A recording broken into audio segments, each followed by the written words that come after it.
네. 그래서 지금 저희가 자, 여기 이렇게 wget이라는 프로그램을 우리가 다운 받으셔야 되는데요. 얘는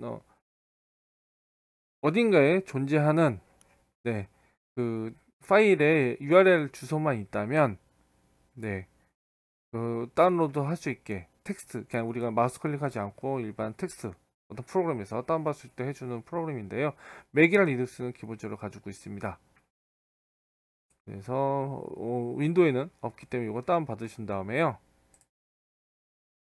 여기에 화면에 보이시는 것처럼 이렇게 아이파이썬 노트북과 같이 이렇게 wget을 같이 놔주시면 됩니다.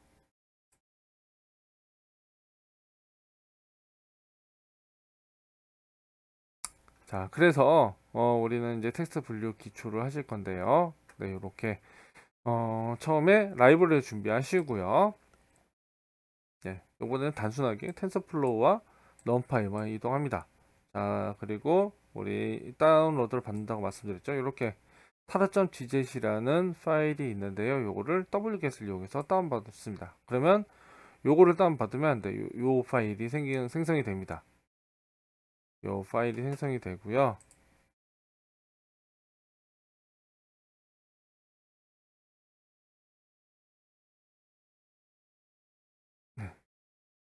요 파일이 생성이 된 뒤에 보면 여기 한 84메가 정도 되거든요. 그래서 이 다운로드가 되면 그 완성이 된 후에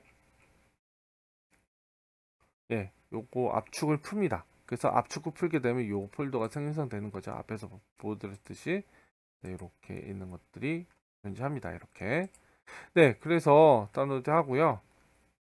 그 다음에 우리가 이제 뭐 탐색 자료 분석 하듯이 우리가 탐색 자료 분석 하듯이 데이터를 다운받았으면 어쨌든 데이터가 어떻게 생겨난 건지 알아야 될 거잖아요. 네, 그게 요 내용입니다. 그래서 이렇게 보시면 리눅스나 맥에서는 요 cat이라는 cat라는 명령어로 어떤 특정 텍스트 파일의 내용을 볼 수 있는데요. 윈도우에서는 cat이라는 명령 못 쓰고 요거 type이라는 이런 명령을 쓸 수가 있습니다. 그래서 요걸 이용해 가지고 여기 요 학습 모델의 긍정에 있는 이러한 파일명 안에 있는 내용을 이렇게 보고자 하는 거예요. 네, 그래서 이렇게 쭉 보다 보니까 네, 여기서 잘 보시기 바랍니다. 여기 이런 것들도 있어요, 그죠? 이렇게 이거 HTML 의미에서는 줄바꿈이라는 뜻입니다. 줄바꿈. 네, 줄을 바꾸져라. 네, 그래서 여기 이렇게 봤을 때 아마 이게 HTML 어떤 게시판에서 여기서 줄 바꿔서 두 줄 띄워라. 두 줄 띄워라 이런 의미로 넣은 것 같아요. 네. 자, 그리고 우리는 파지티브와 네가티브 즉 두 개 긍정과 부정 디렉토리만 필요하기 때문에 요 필요 없는 얘는 이제 지울게요. 네, 그래서 얘는 지웁니다. 그래서 리눅스나 맥에서는 rm이라는 명령어 쓰고요. 윈도우에서는 이렇게 del 명령어를 써서 파일을 삭제를 합니다. 자, 그러면 이제 데이터셋을 나누는데요. 자, 데이터셋은 이제 일단 우리가 배치 사이즈는 32로 일단 만들어 놓습니다. 배치 사이즈는 3나고요. 자, 그리고 우리 여기서 텐서플로우 케라스 안에 프리 프로세싱, 그러니까 전 처리에 해당되는 요 텍스트 데이터 전 처리에서도 또 텍스트 처리하는 요런 메서드가 있는데 얘는 뭐냐면 디렉토리에 있는 데이터셋 가지고 텍스트 데이터셋 가지고 분류하겠다. 네, 요런 뜻입니다. 자, 그래서 여기 같은 경우는 이렇게 첫 번째로 데이터가 어디 있는지 위치를 지정해 줍니다. 그래서 우리 학습 데이터 이렇게 주고요. 그리고 배치 사이즈까지 이렇게 줍니다. 배치 사이즈 여기 32로 들어가고요. 여기 밸리데이터 스플릿 같은 경우에는 학습용과 밸리데이션용을 어떻게 나누겠냐 이겁니다. 그래서 뭐죠? 8대2 0.2니까 8대2 80%는 학습용 20%는 밸리데이션용으로 두겠다 이런 겁니다. 네.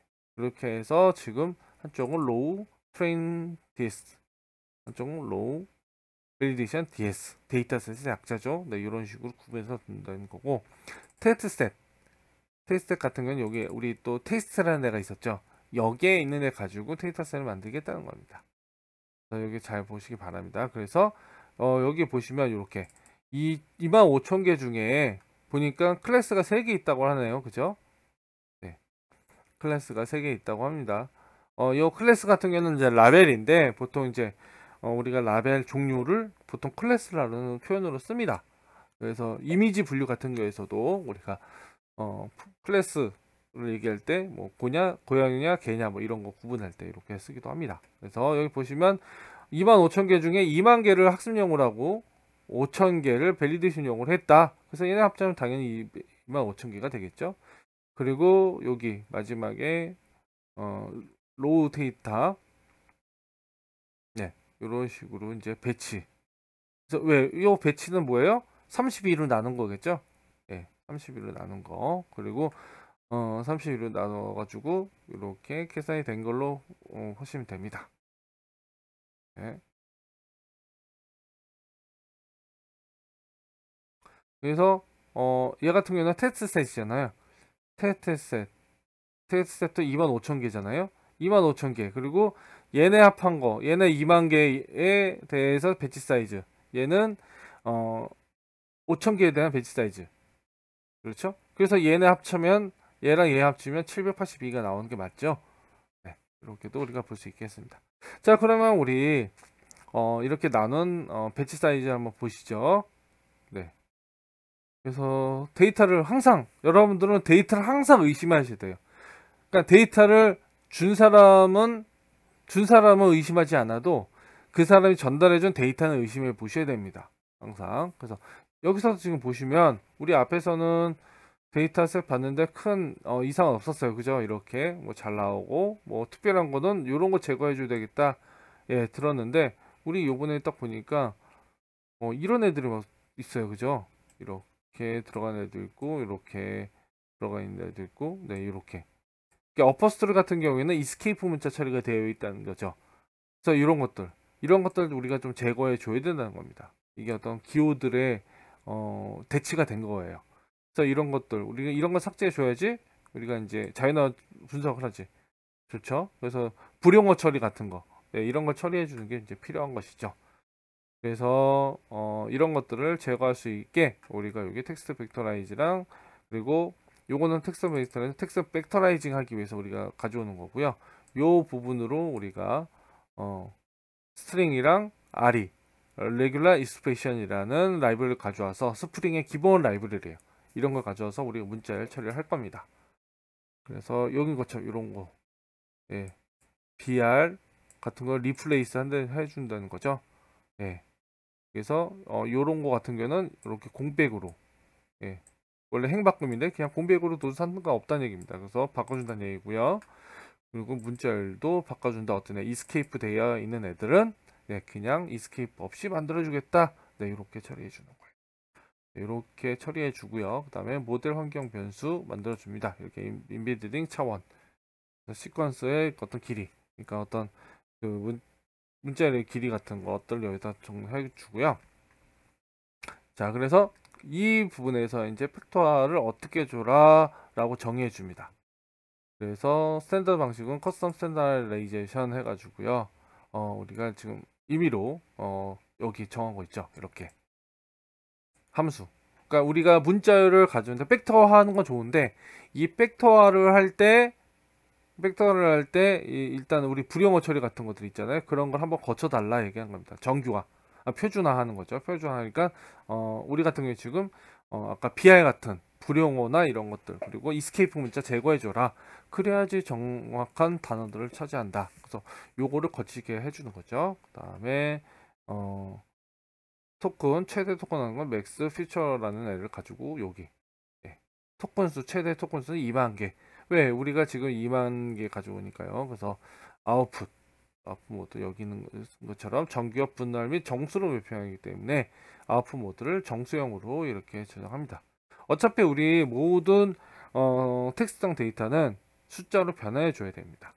숫자로 변환해 가지고 전달해 줘야 되기 때문에 이렇게 표준화 되고요. 그 다음에 그 결과가 인트형 나오고요. 그 다음에 최대 시퀀서 길이도 이렇게 정해놨습니다. 최대 시퀀서는 500으로 이렇게 지어내는 거죠. 그래서 일반적으로는 여러분들 여기다가 하드 코딩 하셔도 되는데 이렇게 변수 처리하시게 되면 깔끔하게 나중에 여러분들이 모델을 다시 돌리실 때 아니면 또 뭔가 좀 변화 주고 싶으실 때 여기 오면 보기 어렵잖아요. 그래서 여기만 꽂으시면 되는 거죠. 그러면 소스 코드 관리하기가 편하시고 모델 관리하기가 편하시는 거죠.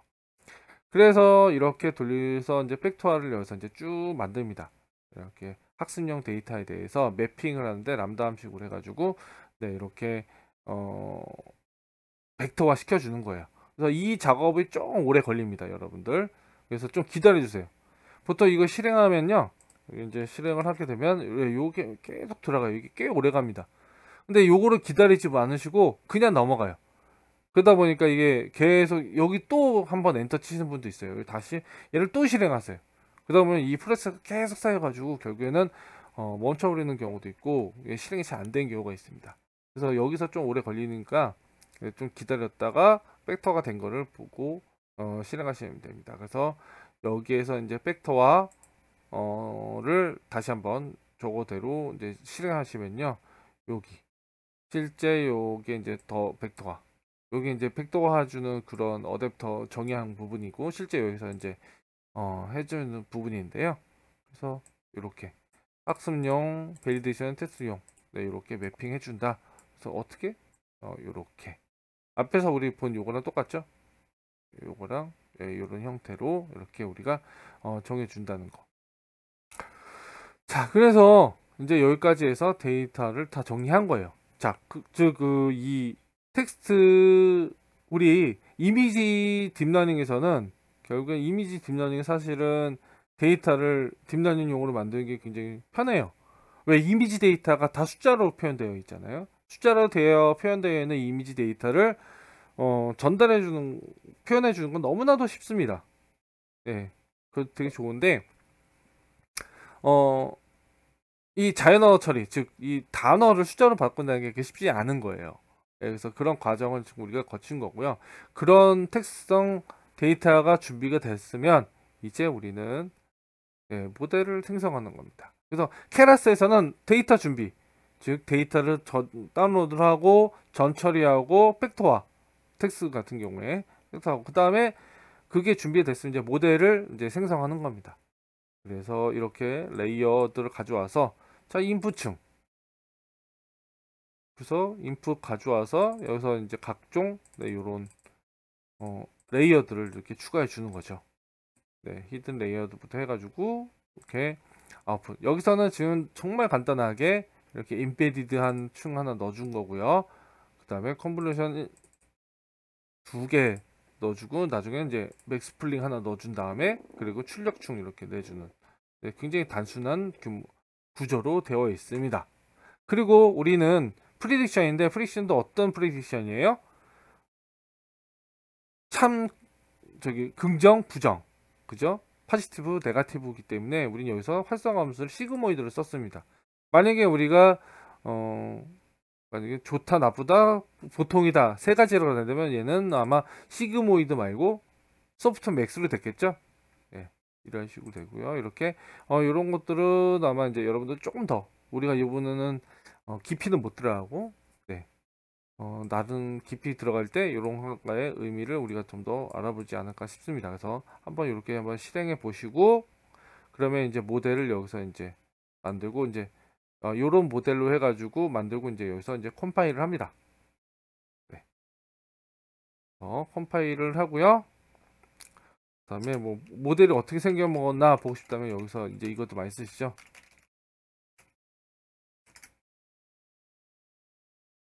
모델이 어떻게 생겨먹었는지 보려면 이렇게 컴파일 한 다음에 그 다음에 서머리까지 해가지고 모델이 어떻게 되고 파라미터가 어떻게 되는지 보여주죠.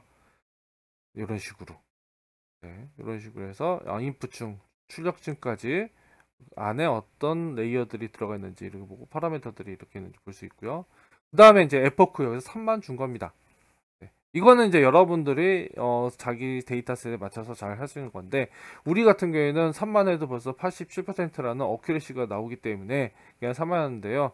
요거는 이제 어큐레시 잘 안 나온다 하면은 좀 높이시고 아니면 앞에 파라미터를 좀 추정하시면서 넣으시면 되죠.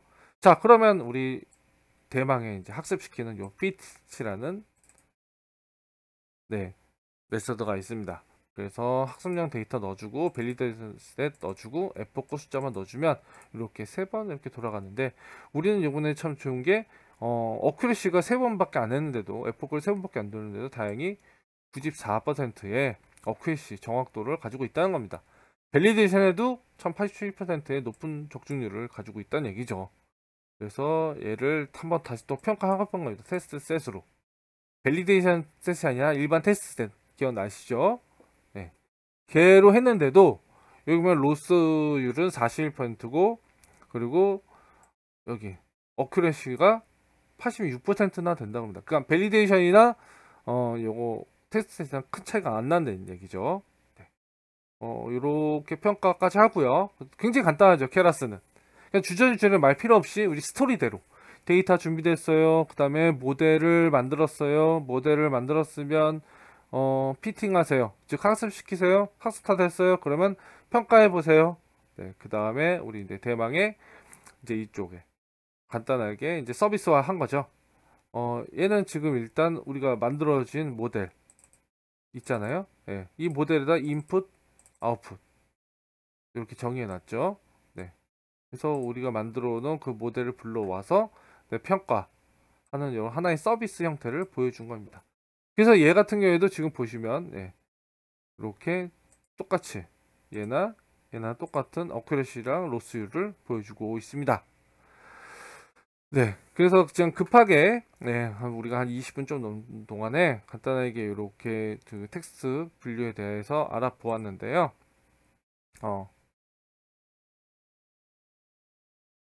여러분께서도 예, 그래서 라이브러리 준비하시고 다운로드 준비하시고 데이터 내용 보고 데이터 전처리하고 데이터 나누고, 그래서 그 다음에 여기 이제 전처리 부분이죠. 그래서 모델 환경 분석한 다음에 이제 모델 생성 그리고 학습 평가 예, 가중치 같은 것들을 확인해서 이제 실제 서비스화 이렇게 본 과정까지 이렇게 했는데 이 과정은 이미지에서 똑같습니다. 케라스 같은 경우는 정말 이렇게 똑같이 데이터 준비 그리고 모델 생성 그리고 네, 모델 피팅 이밸리에이션 프리딕션 네, 이런 과정 여기 가시면은 이제 컴파일하고 이제 이밸리에이션 프리딕션까지도 이제 가거든요. 여기는 지금 프리딕션 안 했는데 네, 이런 식으로 이제 갈 수 있거든요. 그래서 굉장히 정형화되어 있습니다. 그래서 어떻게 보면 되게 간단하죠. 그러니까 이미지 분류도 저런 형식으로 똑같이 갑니다.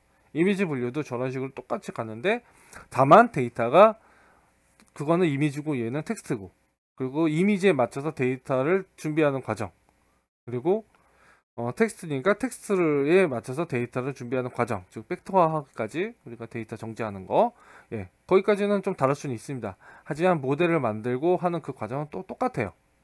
그래서 이런 거 위주로 한번 실행해 보시고 예, 텍스트 분류에 대한 네, 즐거움을 느끼셨으면 좋겠습니다. 그러면 긴 시간 동안 들어주셔서 감사합니다.